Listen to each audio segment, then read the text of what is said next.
Ya, Iya, seru berada di banget. shelternya Doni dengan anak-anak asuh segitu banyaknya. Awalnya jujur aja aku tuh takut Ngeri juga kan? itu. Iya, lompat Bentuknya kiri gitu kan? lompat kanan. Oh, maksudnya sama Heboh. anjingnya, kirain Sama sama anjingnya Doninya bukan ngerinya. Doni. Kalau ngadepin orang yang seperti Doni aku udah sering. Oh, udah sering, Yang oke. lebih Lebih menakutkan. gahar. Dan tadi kan disebutkan bukan cuma untuk menolong anjing-anjing itu, tapi masyarakat kan rabies ya. Iya. Kemudian bagaimana Ya, anjing-anjing sebenarnya liar itu. balik-balik lagi untuk kesejahteraan masyarakat. hidup masyarakat juga, untuk kesejahteraan manusia juga gitu loh Bang. Karena kita kan hidup itu saling terhubung ya, satu sama lain tuh sangat berdampak gitu loh. Aktivitas, kegiatan kita segala macam, keberadaan satu sama lain itu sangat berdampak satu sama lain. Jadi memang manusia itu harus juga, tadi seperti Doni bilang, bukan malah kita karena kita yang paling kuat, paling pinter, punya otak, malah menganiaya atau mengeksploitasi yang lemah, tapi justru kita malah mengayomi, menolong, dan ya kalau bisa hidup secara harmonis bersama mereka gitu. Iya. Nah, kali ini kita menuju ke Pejaten. Mhm. Ada cerita yang menarik juga mengenai seorang dokter Iya. yang juga terpanggil mendedikasikan Hidup ilmu dan pengetahuannya dan hidupnya Ya. untuk merawat anjing-anjing, Ini anjingnya lebih kucing. banyak lagi nih. Lebih Bang. banyak Gila, lagi ya? Dia juga hebat Wah, sekali. lebih seru lagi ya. Banyak banget. Nah, bagaimana ceritanya? Ikuti terus Kick Andy on Location.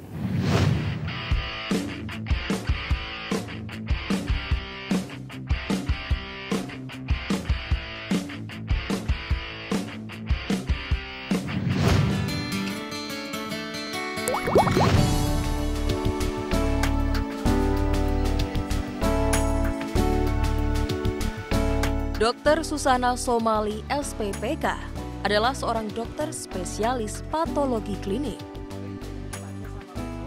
Di luar profesinya sebagai dokter, ia mendedikasikan hidupnya untuk ratusan ekor hewan terlantar, khususnya anjing dan kucing.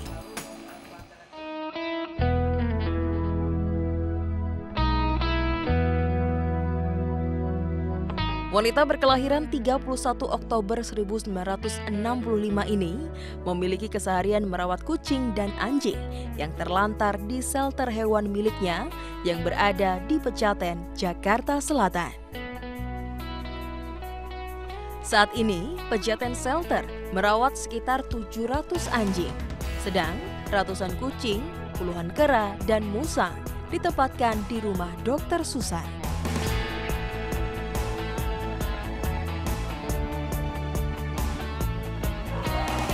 Dr. Susan mendirikan Pejaten Shelter pada tahun 2009. Keluarga Dr. Susan memang suka pada hewan piaraan. Merawat anjing dan kucing dari jalanan dengan kondisi awal yang sudah buruk bukan pekerjaan mudah.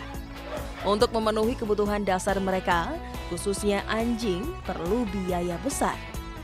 Dr. Susan menanggung 90% dana pemeliharaan, sisanya didapat dari donasi.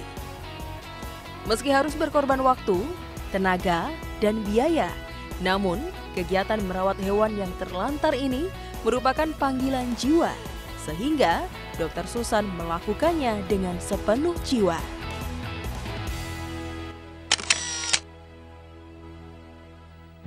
Davina, akhirnya kita sampai juga Pejaten Shelter punya Dr. Sus. Pejaten, ya. Dan terima kasih waktunya Dokter Susan ya, karena kami ingin dengar cerita tentang awal mula Dokter Susan mulai terpanggil untuk nolong anjing-anjing yang terlantar. Nah, awal mulanya gimana tuh?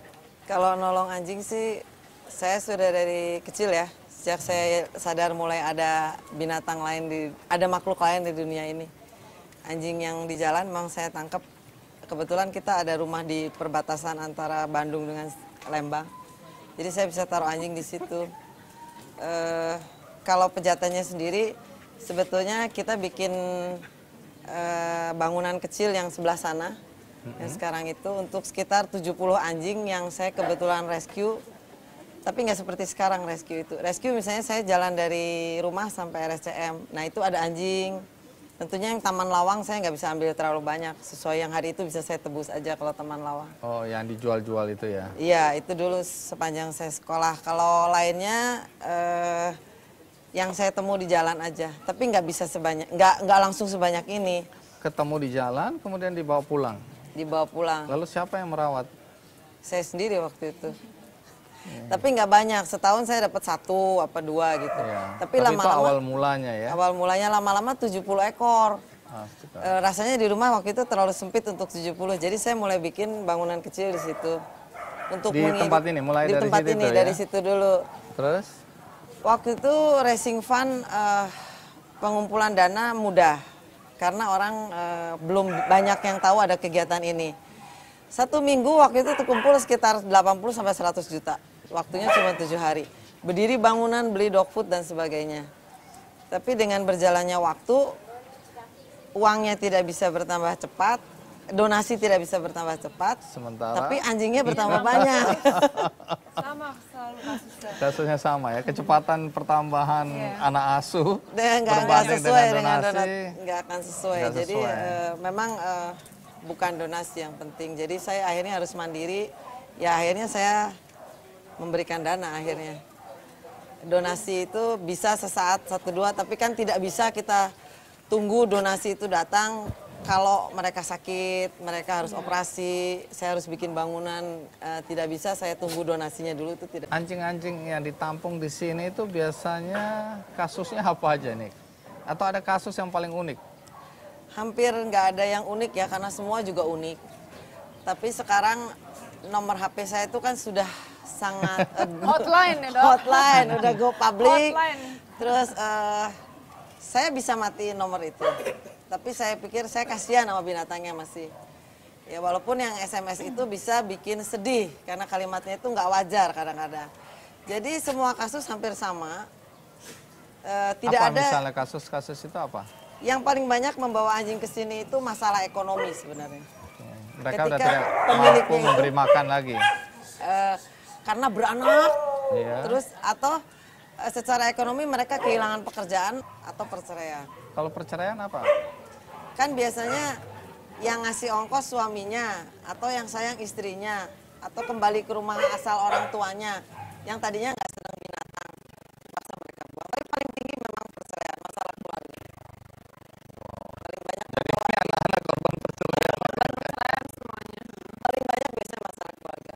Kalau ekonomi itu, saya ya mungkin kalau saya masih beli dog food, saya masih beli makanan, saya vaksin, saya sterilisasi, karena jumlahnya nggak boleh tambah kan di orang itu. Biasanya saya masih bantu. Tapi kalau sudah bercerai agak sulit, karena dia nggak punya lagi tempat tinggal. Kebanyakan seperti itu. Jadi terpaksa ditampung ya. Iya, Nah, penampungan ini tadi kalau dilihat bisa jumlahnya sampai ratusan tadi ya. Terus kalau dilihat dari awal mula biayanya sendiri, ada donasi. Tapi kalau sekarang ini dari mana dana operasional ini? ya hampir 90% dari saya sih. Saya ngeluarin uangnya, habisnya sudah panggilannya seperti ini. Ya kembali lagi, saya tidak mungkin menunggu donasi kalau sekarang. Ini boleh diadopsi ya sama orang-orang? Kalau ada Boleh. yang datang, lihat, tertarik, ada Saya yang mau masih- adopsi boleh? Boleh. Persyaratannya apa? Saya masih survei tempat tinggal, saya ngobrol dengan adopternya. Persyaratannya harus sayang. Dan saya survei tempat tinggal itu bukan, oh tempat tinggalnya bagus, bukan. Tapi dia harus masuk di akal. Dia nggak mungkin lah ngambil seekor pitbull yang bobotnya 20 sampai 30 kilo, tapi rumahnya 100 meter. Nggak mungkin kalau anjing dari shelter saya agak susah. Kecuali dia memang biasa dengan 100 meter tapi bisa hidup dengan anjing berdua aja bisa, ada orang seperti itu, tapi jarang kan. Terus rumah itu jangan nempel sama penduduk sekitar, jangan sampai si anjing itu gonggong membuat menderita semua baik yang adopsi maupun penduduk sekitar. Kalau masalah bagus, rumah itu tidak Relatif, perlu bagus, ya. cuman yang penting masuk di akal lah rumah itu. Kalau anjing itu tidak peduli kita miskin atau kaya, Bang. Yang penting cinta yang dia, yang penting dia mendapatkan cinta. Dia itu. merasakan Kasih cinta sayang dari dan pemiliknya sebagainya, ya. betul. Perhatian dan cinta. Jadi kalau sekarang ini kalau boleh tahu nih, berapa besar biaya yang harus dikeluarkan per bulannya untuk sekian banyak anjing ini? Kalau makan, bayar listrik, bayar pegawai itu kebutuhan satu ekor anjing itu 250.000 rutinnya. Tapi kadang-kadang ada yang perlu dioperasi. Kalau sterilisasi kan seumur hidup. Operasi besar kayak tumor itu yang agak menyedot biaya. Terus pengobatan khusus karena anjing yang terutama di klaster ini sudah mulai berumur. Rata-rata penyakitnya mulai penyakit degeneratif kayak orang, ginjal, liver, rematik yang kayak begitu-begitu. Terus kok kayak penyakit saya aja. Iya, penyakit manusia, penyakit tua. Maaf ya Bang. Oh, jadi mereka juga mengalami itu yang tidak diketahui oleh banyak orang ya. Dipikir anjing ya anjing, waktu sakit ya tinggal dibuang aja begitu ya. nah, saya agak kelemahan saya karena basic saya kedokteran. Kadang-kadang bayangan saya perawatan saya bisa mendekati ke manusia. Kalau manusia bisa cuci darah, saya pengen anjingnya bisa cuci darah seperti itu. Emang ada anjing yang harus cuci darah gitu? Ada, saya bawa pulang kalau yang cuci darah. Akhirnya saya infusin pelan-pelan. Saya infus pelan-pelan, saya nggak ada dialisa buat binatang. Jadi saya infus tiap hari. At least dia pergi dalam pelukan, dalam kehangatan rumah. Karena Tapi saya nggak masih mungkin ada nahan. anjingnya atau sudah pergi? Satu kritis, satu survive, tapi saya monitor hampir tiap hari. Cuman kalau dibawa ke sini nanti heboh gonggongnya. Satu lagi kritis sekali. Yang lain cancer. Ya kita Astaga. cuman akhirnya ujung akhirnya tidak begitu menderita aja. Nah, keluarga nih. Bagaimana sikap keluarga dengan semua kegiatan ini kan menyita banyak waktu, perhatian Energi. dan uang ya. Gimana itu? Ya so far anak-anak sih bisa sekolah dengan baik, bisa mungkin karena zaman ya udah tidak marah-marah lagi dengan orang tua yang kurang perhatian. Karena udah anak-anak sudah bisa nerima, bisa baca lebih banyak, bisa. Aku udah lama nih kenal dokter Susan, Bang. Jadi sebelum aku punya shelter juga, aku sering volunteer di sini, mandiin anjing-anjingnya dokter Susan di sini. Nah, kalau kita sekarang Jagain. bertugas. Saya banyak menebar racun. Kalau penampungan di Jakarta udah lumayan banyak lah ya. Gerakan ini lumayan yang memberi saya kebahagiaan. Kalau Jakarta sudah lumayan lah. Jakarta ini etalase seluruh Indonesia. Dengan saya sih harapannya seluruh Indonesia berubah.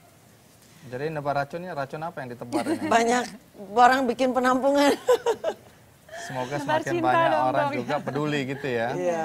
Bukan berarti kemudian semakin banyak orang menelantarkan hewan-hewan piaraannya sehingga harus ditampung di tempat-tempat seperti ini, bukan begitu ya? Bukan, rekan-rekan sejawat dokter hewannya lebih kondusif kalau saya ngerasa Kondusif dibandingkan pengertiannya pinggiran. apa?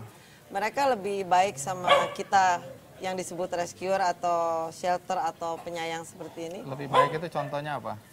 Harganya lebih Oh. bersahabat. Ketika harus kooperatif, ada lebih- pengobatan, dianggap oh ini dari shelter. Iya. Yang oh Jadi, ini istilahnya anak-anak setengah panti harga gitu, asuhan. anak-anak panti asuhan nih. Harganya jangan anak-anak yang punya majikan gitu. Oke, jadi dibedakan juga ya. Iya. Tantangan terbesar mengelola shelter semacam ini apa ya? Penduduk sekitar. Masyarakat sekitar. Apa Iya. yang terjadi biasanya? Saya bisa menahan suara, nggak bisa menahan bau. Karena bau itu pasti keluar kadang-kadang. Oke. Terus kita di Indonesia tidak ada arsitek, desainer untuk sebuah penampungan. Sebetulnya saya bukan shelter lagi, saya sebetulnya sanctuary ya. Karena jumlahnya udah 700, anjingnya juga yang diadopsi 1:50 atau 1:100. Sisanya sih terus terang memang diadopsinya sama Tuhan. Yang paling banyak adopsi terakhir Tuhan.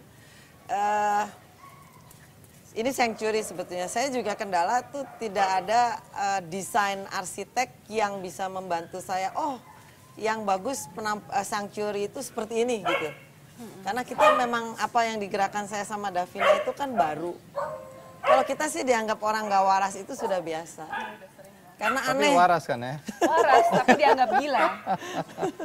Karena kita buang uang untuk sesuatu yang Indonesia masih banyak orang kekurangan. Kita ngerti sih kadang-kadang kita ditentang Ya, seperti kita itu. tahu itu. Kenapa itu lebih diprioritaskan gitu ya? Iya. Tapi ya Tapi harus kalau ada nggak ada orang-orang yang seperti ngurusin ini kami. lalu siapa? Kalau enggak siapa Kan lagi? pertanyaannya gitu kan. begitu ya. Tapi di Amerika juga ada orang susah. Tapi semua juga tumbuh bersama kan. Kalau di luar negeri gitu nggak bisa ada yang jadi contoh gitu atau apa? Oh ada. Mungkin ada. Memang browsingnya bukan shelter sih, sanctuary.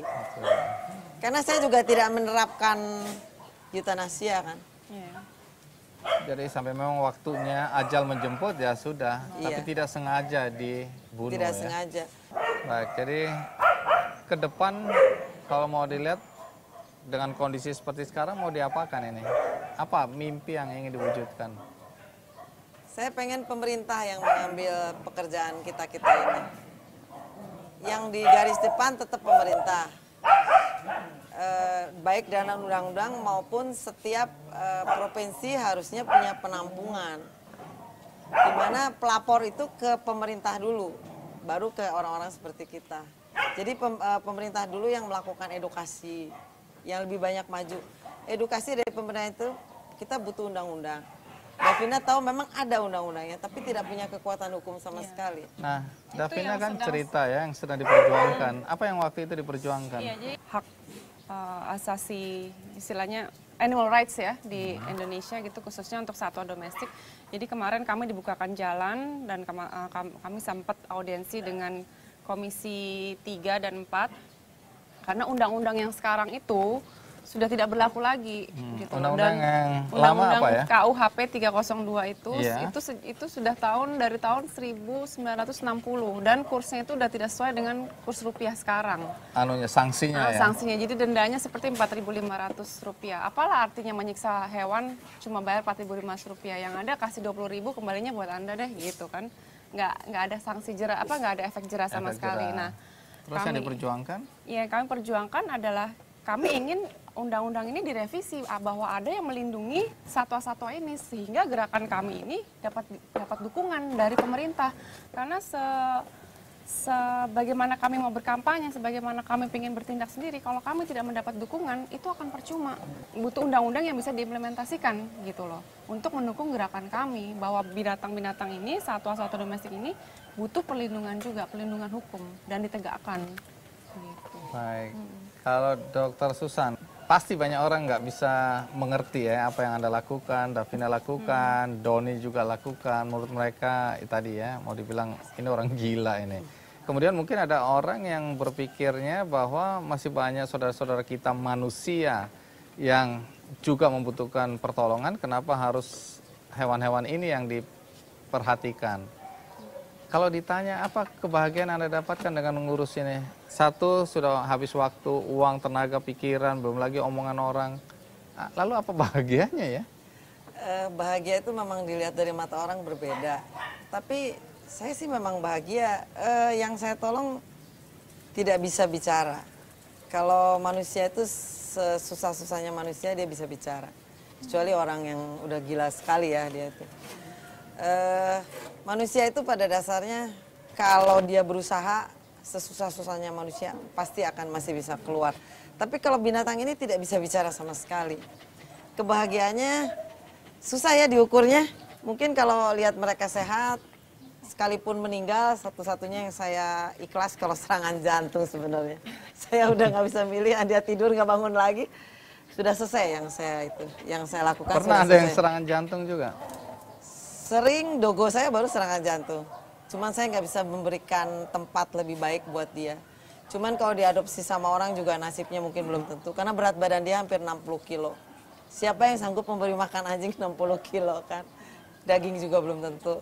Terus dia gigit orang, saya agak susah mengendernya waktu. Tapi dia dekat sama saya, cuman serangan jantung ada. Tapi kalau ditanya itu kematian yang saya paling inginkan untuk ya udah tidur nggak bangun lagi lah, jadi selesai langsung. Nggak ada rasa sakit. Ya nggak menderita jangka panjang. Nggak perlu. Karena penampungan juga sebetulnya kalau dipikir ya lebih baik daripada di jalan, lebih baik daripada dia disiksa. Tapi lebih baik lagi dan yang terbaik kalau mereka punya rumah sebetulnya. Tapi kalau di punya rumah terus di depan rumah orang diikat, dikandangin juga mungkin shelter juga satu jawaban sih. Tadi mau ralat sedikit Bang, tadi undang-undang itu selain emang itu untuk menegakkan hak satwa, tapi itu juga tentang penyiksaan terhadap satwa domestik ya. Penyiksaan terhadap satwa domestik, Iya. pengertiannya apa itu? Iya, yang dianiaya yang sebenarnya nggak dikasih makan, nggak dikasih minum aja itu udah penyiksaan. disiksa, udah kena itu pasal 302 KUHP 302. Nah, ada juga Undang-Undang Nomor 41 tahun 2014 itu tentang peternakan dan kesehatan hewan. Itu sanksinya lebih masuk akal. Tapi masih banyak sekali celah untuk orang bisa bebas dari menyiksa binatang. Nah, makanya kami berharap bahwa pemerintah mau merevisi undang-undang untuk satwa domestik itu sehingga mereka punya perlindungan, punya payung hukum gitu. Nah, kalau ada yang mau mengadopsi tadi, poin-poin penting yang harus diperhatikan apa? Tadi rumah, Rumah. terus anggota keluarganya seirama apa enggak? Setuju. Jangan sampai ngambil Cuma satu orang yang setuju, yang lain nggak mendukung. yang nggak mendukung. Oh, jadi harus semua setuju. Iya, semua setuju. Oke, terus? Saya tidak minta biaya ganti apapun. Karena pada dasarnya anjing di shelter ataupun di rumah orang itu biayanya kan sama. Cuman kalau di rumah orang itu dia masih punya kasih sayang. Kalau di saya mungkin ini orangnya 1, anjingnya 100, 1:100. Tapi kalau di rumahan mungkin 1:2 atau 1 berapa. Terus saya dengar ada anjing-anjing yang juga datang ke sini dengan kondisi yang sudah relatif parah ya. Baik kesehatannya, kemudian secara fisik ya, ada yang cacat gitu, ada yang luka. Ada yang luka, tapi memang yang tinggal di gambar di foto ini cuma bisa 2. Lainnya ada yang tidak selamat. Dan yang cacat itu memang saya bisa operasi, bisa perbaiki, tapi kadang-kadang kecacatan itu kalau di penampungan kan banyak kuman. Nah, kadang-kadang dia sakit juga, nggak bisa bertahan. Terus saya masih di penampungan itu yang paling susah itu kalau infeksi virus itu ada vaksinnya. Kita itu di penampungan berhadapan dengan parasit darah. Jadi anjingnya itu kurang darah karena digigit kutu, nah itu biasanya lewat juga. Atau waktu di jalanannya udah ada parasit darah. Dia mau di syuting terus. Cari perhatian, cari Semuanya perhatian. minta TLC, tender loving care. Oh iya, cari perhatian ini. Coba lihat ini namanya siapa tadi? Sumi. Sumi. Sumi. Kayaknya Sumi yang paling naksir sama aku ini. Oh, minta dibawa pulang. Jadi kalau diadopsi aku pasti milih Sumi ini karena dia seakan-akan minta diadopsi. Take me home with you. Baik, Dokter Susan terima kasih banyak nih ya. Karena hari ini kami diperbolehkan melihat-lihat ya kondisi yang ada di sini tentang apa yang Anda lakukan, mengapa Anda melakukannya karena banyak orang mungkin masih tetap menganggap ini sesuatu yang aneh, tidak lumrah dan ya mungkin sebagian orang mengatakan sia-sia gitu loh. Nggak perlu gitu. Nggak perlu sebenarnya. Tapi faktanya hari ini semua orang bisa mendengar apa yang Anda ceritakan tadi. Mudah-mudahan pemahaman orang tentang adanya shelter semacam ini juga berubah ya. Betapa shelternya penting, tapi lebih penting lagi adalah bagaimana kita masing-masing individu sudah memberikan kasih sayang pada hewan yang notabene adalah ciptaan Tuhan juga gitu ya. Nah, sebelum kita akhiri ini ada Ron. Nah, Ron, ini Ron dari Dekolit Warna Agung. Katanya dia mau ikut mendukung apa yang Dokter Susan lakukan. Sini Ron. Iya, Ron boleh di sini atau dekat-dekat situ. Atau ada Vina sini. Ron, ini Dokter Susan yang aku ceritakan. Nah, sekarang apa yang mau disampaikan? Kami ingin mengapresiasi Dokter Susan atas upaya-upayanya Bu Susan di sini. Semoga kedepannya bisa disorot oleh pemerintah, dapat dukungan. Ya, dan kami juga ingin memberikan donasi. Semoga bisa membantu ini shelter. Anak-anak asuh. Anak-anak asuh ini. Silakan. Ini donasi dari kami untuk Makasih. Dokter Susan. Terima kasih. Alhamdulillah dok. Alhamdulillah memang ini. Ya bisa digunakan untuk apa aja yang dibutuhkan. Saya bisa ya. bikin bangunan lagi.